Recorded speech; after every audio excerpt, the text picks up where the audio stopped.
नमस्कार. 12 अमावस्यापैकी एक अमावस्या म्हणजे मौनी अमावस्या सर्वात मोठी अमावस्या असते. बघा, बऱ्याच शुभ मुहूर्तांपैकी एक शुभ मुहूर्त असतो अमावस्येला. तोही या मौनी अमावस्येला.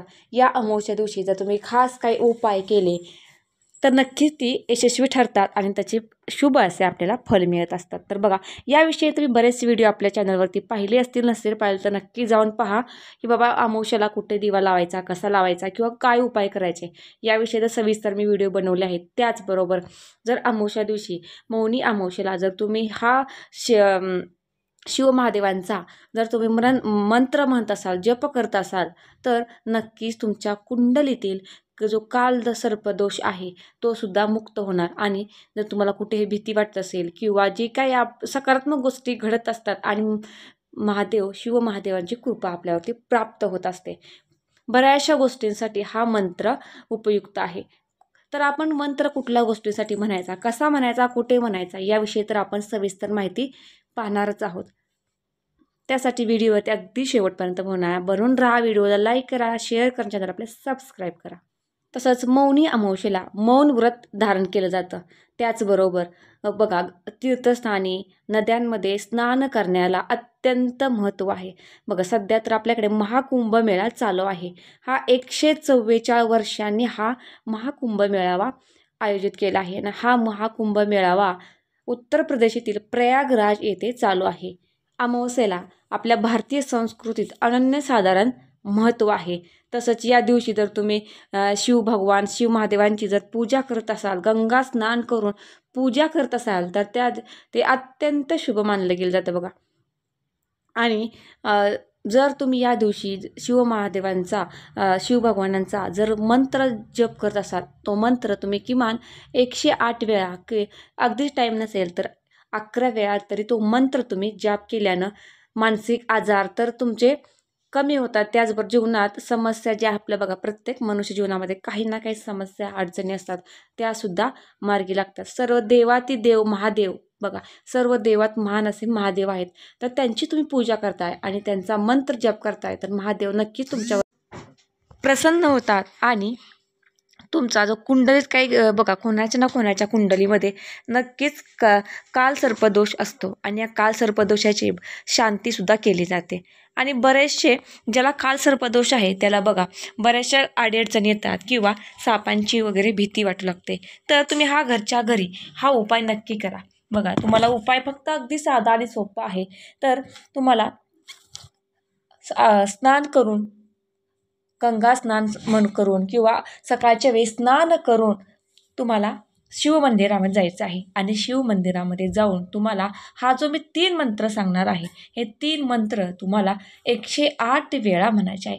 एक मंत्र 108 वेळा असे तुम्ही 3 मंत्र 108 वेळा 108 वेळा 108 वेळा असे तुम्हाला म्हणायचे आहेत. बघा, प्रत्येकाच्या रोजच्या धावपळीच्या जीवनामध्ये एवढा टाईम कोणाकडे नसतो. अगदीच तुमच्याकडे टाईम नसेल तर तुम्ही एक मंत्र 11 वेळा म्हटला तरी चालतो.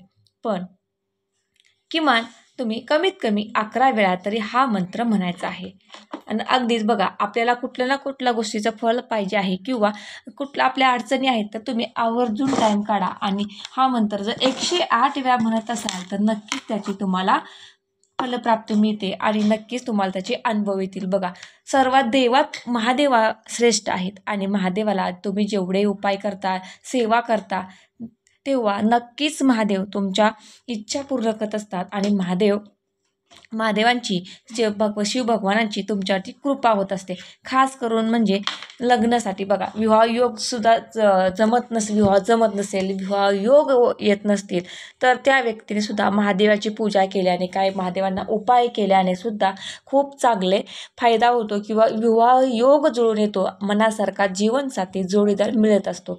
त्याचप्रमाणे तुम्ही फक्त मौनी अमावस्या दिवशी म्हणजेच 29 जानेवारीला तुम्हाला हा उपाय करायचा आहे. तर तुमच्या लक्षात आलं असेल की तुम्हाला सकाळच्या वेळी स्नान करून तुम्हाला मंदिरामध्ये जायचं आहे आणि तुम्ही साधा पाण्याचा का होईना अभिषेक घालायचा आहे.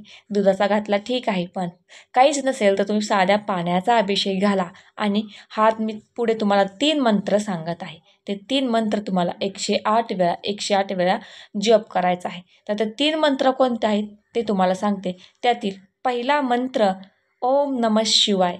ओम नमः शिवाय हा मंत्र तुम्हाला 108 वेळा म्हणा किंवा 11 वेळा तरी म्हणा. हा मंत्र अगदी साधा आणि सोपा आहे. सहज कोणीसुद्धा म्हणेल. अगदी रोजच्या आपल्या बोलण्यातला हा मंत्र आहे. ओम नमः शिवाय हा एक मंत्र म्हणायचा आहे. आणि दुसरा पुढचा मंत्र ओम नागदेवताय नमः.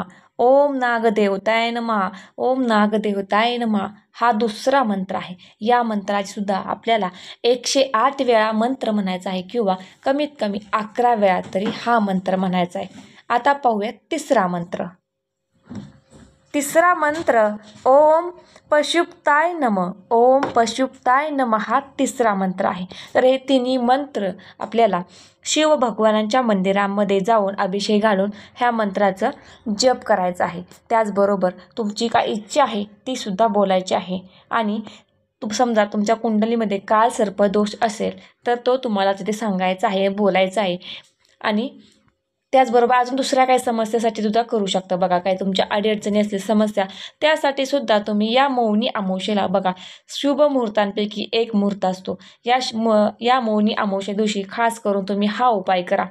नक्कीच तुम्हाला याची चांगले फायदे होणार आहेत. त्याचबरोबर बघा ज्यांचं विवाह जमत नाहीत त्यांनी सुद्धा मौनी अमावस्येला जर शिवभगवानांची पूजा केली किंवा काय उपाय करायचे अगदी छोटे आणि साधे उपाय असतात ते उपाय केल्याने सुद्धा तुम्हाला मनासारखा जोडीदार मिळतो आणि विवाहाचे योग तुमच्या कुंडलीमध्ये तयार होत असतात.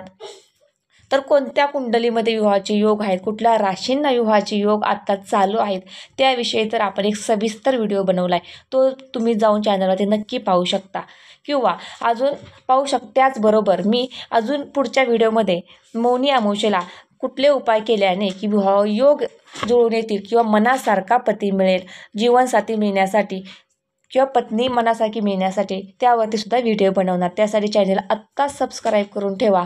आणि ही माहिती जर तुम्हाला आवडली असेल तर कृपया करून व्हिडिओला लाईक करा आणि व्हिडिओ हा जास्तीत जास्त लोकांपर्यंत शेअर करा. बघा हा व्हिडिओ तुम्ही शेअर केल्याने, शिवभगवानांचा व्हिडिओ शेअर केल्याने ती जे लोक हा व्हिडिओ पाहणार आहेत तेव्हा त्यांनी व्हिडिओ पाहिल्यावरती हे उपाय करून त्यांना जो फायदा होणार आहे तेव्हा त्याचं पुण्य हे तुमच्या पदरी पडणार आहे आणि शिवभगवानाची विशेष कृपा तुमच्यावरती प्राप्त होणार आहे. त्यामुळे हा व्हिडिओ जास्तीत जास्त शेअर करा आणि व्हिडिओला लाईक करा, चॅनलला सबस्क्राईब करा. तर झालेली माहिती भगवान शिवांच्या चरणी अर्पण करते. हा व्हिडिओ इथेच थांबवते. तुम्ही हा व्हिडिओ शेवटपर्यंत पाहिल्याबद्दल अगदी मनापासून ऐकल्याबद्दल तुमचे धन्यवाद.